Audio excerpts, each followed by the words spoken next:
Hi friends, welcome to Gayathri Barni channel. இன்னைக்கு நாம சப்பாத்திக்கு ரொம்ப ஈஸியா செய்யக்கூடிய டேஸ்டியான 2 சைட் டிஷ் பார்க்க போறோம் friends.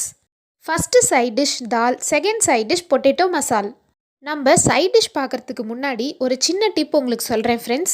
சிறுதானியங்கள் நம்மளோட டெய்லி ஃபுட்ல சேர்த்துக்கிறது ரொம்ப ஹெல்தி friends. நம்மளோட டெய்லி ஃபுட்டில் சிறுதானியங்கள் இன்டைரக்டாக எப்படிலாம் சேர்த்திக்கலான்னு பார்த்தீங்கன்னா, நம்ம இட்லிக்கு மாவு அரைக்கும் போதே இட்லி அரிசி கூடவே நம்ம குதிரைவாலி அரிசியும் ஆட் பண்ணிக்கலாம் ஃப்ரெண்ட்ஸ். இப்போ 5 டம்ளர் நம்ம எடுக்கிறோன்னா இட்லி அரிசி 4 டம்ளர், 1 டம்ளர் குதிரைவாலி அரிசி எடுக்கலாம் ஃப்ரெண்ட்ஸ். இல்லை ஈக்குவலாக கூட நம்ம எடுத்துக்கலாம் ஃப்ரெண்ட்ஸ். அதே மாதிரி நம்ம சப்பாத்திக்கு எப்போவுமே கோதுமை மாவு மட்டும்தான் யூஸ் பண்ணுவோம். அது கூடவே நம்ம ராகி மாவும் கொஞ்சம் ஆட் பண்ணிக்கலாம் ஃப்ரெண்ட்ஸ். நான் இன்றைக்கி 2 கப் கோதுமை மாவு எடுத்துக்கிட்டேன்.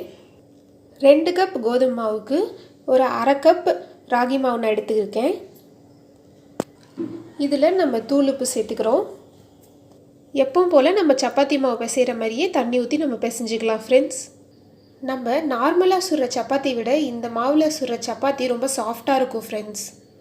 தால் செய்கிறதுக்கு இந்த குட்டி உலக்கையில் 1.5 கப் பச்சைப்பயிறு நான் எடுத்திருக்கேன். அரை கப் பாசிப்பருப்பும் எடுத்திருக்கேன் ஃப்ரெண்ட்ஸ். இதை நம்ம கழுவிட்டு வேக வைக்கலாம். இதை நம்ம வேக வச்சுக்கலாம் ஃப்ரெண்ட்ஸ். வெந்ததுக்கப்புறம் நான் தாளிக்கிறதுக்கு ஒரு பெரிய வெங்காயம் 2 தக்காளி அரிஞ்சு வச்சுருக்கேன்.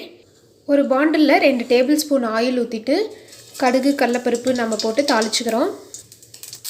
ஆனியனு கருவேப்பிலையும் இதில் நம்ம சேர்த்து வதக்கிக்கலாம். ஆனியன் வதங்கினதுக்கப்புறம் தக்காளி நம்ம இதில் சேர்த்திக்கிறோம். எப்போவுமே தக்காளி சீக்கிரமாக ஈஸியாக வதங்கிறதுக்கு நம்ம கொஞ்சமாக கல்லுப்பு இதில் சேர்த்தி கொஞ்சமாக இதில் தண்ணி ஊற்றிட்டு இதை மூடி வச்சிட்டோன்னா 1 நிமிஷத்தில் தக்காளி நல்லா வதங்கிடும் ஃப்ரெண்ட்ஸ்.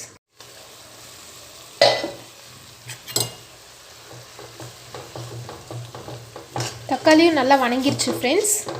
தக்காளி நல்லா வதங்கினதுக்கப்புறம் நம்ம பச்சைப்பயிறு வேக வச்சோம் இல்லையா, அதை நல்லா மசிச்சுட்டு நம்ம இதில் சேர்த்திக்க போகிறோம். இதில் 3/4 ஸ்பூன் மிளகாய்த்தூள் ஆட் பண்ணிக்கலாம். கொஞ்சமாக மஞ்சத்தூள் ஆட் பண்ணிவிட்டு நம்ம இதை கலந்து விட்டுறலாம். மல்லி இலை நம்ம சேர்த்துக்கலாம். உப்பு நம்ம ஏற்கனவே தக்காளி கூட சேர்த்துருக்கோம். நீங்கள் டேஸ்ட் பார்த்துட்டு வேணும்னா நீங்கள் சேர்த்துக்கலாம்.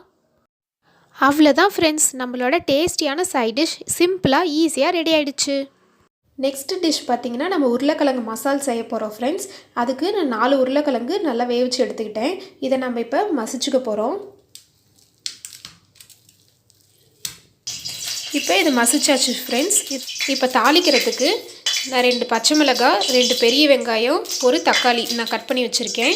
பாண்டிலில் 2 டேபிள் ஸ்பூன் ஆயில் ஊற்றி கடுகு கடலப்பருப்பு உளுத்தம்பருப்பு போட்டு நம்ம இந்த ஆனியன் பச்சை மிளகாலாம் இதில் சேர்த்திக்கலாம் ஃப்ரெண்ட்ஸ்.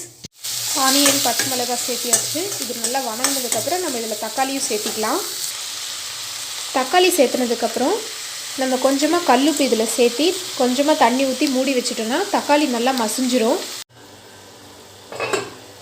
பாருங்கள் ஃப்ரெண்ட்ஸ், இந்த மாதிரி உப்பு போட்டு நம்ம மூடி வச்சோன்னா 2 மினிட்ஸில் நல்லா வெந்துடும். இப்போ நம்ம மசிச்சு வச்சு அந்த உருளைக்கிழங்கி நம்ம இதில் சேர்த்திக்கலாம். இது கூடவே மஞ்சத்தூள் கொஞ்சம் ஆட் பண்ணிக்கலாம்.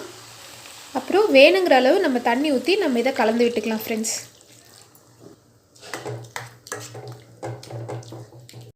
இப்போ நீங்கள் எங்கேயாவது வெளியே போயிட்டு வரீங்க, டிஃபன் செய்கிறதுக்கே டயர்டாக இருக்குது அப்படின்னா நீங்கள் இன்ஸ்டண்ட்டாக இந்த சைட் டிஷ் செய்யலாம் ஃப்ரெண்ட்ஸ். டேஸ்டியாகவும் இருக்கும், ஈஸியாகவும் இருக்கும்.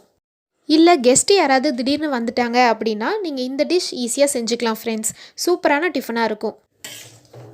இது எதுவுமே அரைச்சே ஊற்ற தேவையில்லை ஃப்ரெண்ட்ஸ். இதுவே டேஸ்ட்டு சூப்பராக இருக்கும். நீங்கள் வேணுங்கிற அளவு உப்பு டேஸ்ட் பார்த்து வேணுங்கிற உப்பு போட்டுக்கலாம். எவ்வளோ சிம்பிளாக 5 மினிட்ஸில் நம்ம உருளைக்கிழங்கு மசால் ரெடி ஆயிடுச்சு பாருங்கள் ஃப்ரெண்ட்ஸ். லாஸ்ட்டாக நம்ம கொத்தமல்லி தலையை ஆட் பண்ணிக்கலாம். இதை கொதிச்சோனையும் நம்ம ஸ்டவ் ஆஃப் பண்ணிட்டு நம்ம சர்வ் பண்ணிக்கலாம் ஃப்ரெண்ட்ஸ்.